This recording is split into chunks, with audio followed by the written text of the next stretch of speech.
Hello, ഇന്ന് ഞങ്ങൾ വന്നിരിക്കുന്നത് കൊല്ലംകോടാണ് കേട്ടോ. അപ്പോൾ ഒരു ഫംഗ്ഷൻ ഉണ്ടായിരുന്നു, അതിനുശേഷം ഞങ്ങൾ ഇങ്ങോട്ട് ഇറങ്ങിയതാണ് കേട്ടോ. സംഭവം ഇത് റോഡിൽ കൂടെ പോകുമ്പോൾ തന്നെ കണ്ടു. അപ്പോൾ എന്തായാലും തിരിച്ചു വരുമ്പോൾ ഇവിടെ ഇറങ്ങാൻ വിചാരിച്ചു. ഇത് കുടിലിടമാണ് കേട്ടോ. ഇത് കൊല്ലംകോട് റോഡ് സൈഡിൽ നമുക്ക് നോക്കിയാൽ കാണാൻ പറ്റും. പിന്നെ ഇവിടെ നിന്ന് ശേഷമുള്ളതാണ് സീതാർകുണ്ട്. സീതാർകുണ്ടിക്ക് വേറെ വഴിയാണ് കേട്ടോ. അതായത് നമുക്ക് ലെഫ്റ്റിക്ക് കൊല്ലംകോട് നിന്ന് ലെഫ്റ്റിക്ക് റോഡുണ്ട്. അവിടെ നിന്ന് ഒരു 6 കിലോമീറ്റർ ദൂരെയാണ് സീതാർകുണ്ട്.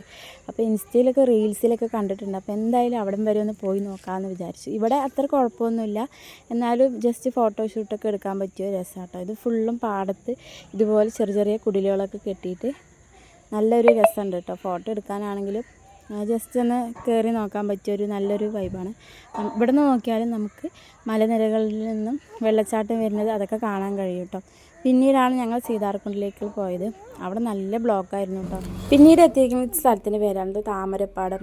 താമരപ്പാടത്തു നിന്നാണ് നമ്മൾ സീതാർകുണ്ടിക്കുള്ള ആ ഒരു സ്ഥലത്തിൻ്റെ പേര്. പിന്നെ ഞങ്ങൾ സീതാർകുണ്ടിൻ്റെ വെള്ളച്ചാട്ടം കാണാൻ വേണ്ടിയിട്ട് പോവുകയാണ് കേട്ടോ. ഇവിടെ കുറേ നടക്കാനുണ്ട് കേട്ടോ. ഒന്നാമത് നല്ല ആൾത്തിരക്കും ഉണ്ട്, അതുപോലെ തന്നെ അത്ര റോഡ് സൗകര്യമില്ല.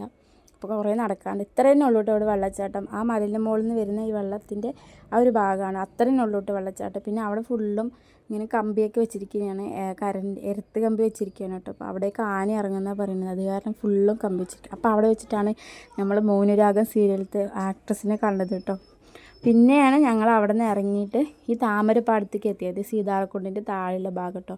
ഇവിടെയാണ് നല്ല രസമാണ് കാണാൻ കേട്ടോ. ഫോട്ടോയിൽ കാണുമ്പോൾ തന്നെ എന്ത് രസമാണ്. അപ്പോൾ നേരിട്ട് കണ്ടാൽ എങ്ങനെയായിരിക്കും. ഫുള്ളും പാടത്ത് ചുറ്റും ചെണ്ടുമല്ലികൾ വെച്ച് പിടിപ്പിച്ചിട്ടൊരു അടിപൊളി ഫോട്ടോഷൂട്ട് എടുക്കാനാണെങ്കിലും അതുപോലെ നമുക്ക് പോയി കാണാൻ പറ്റിയൊരു അടിപൊളി പ്ലേസാണ്.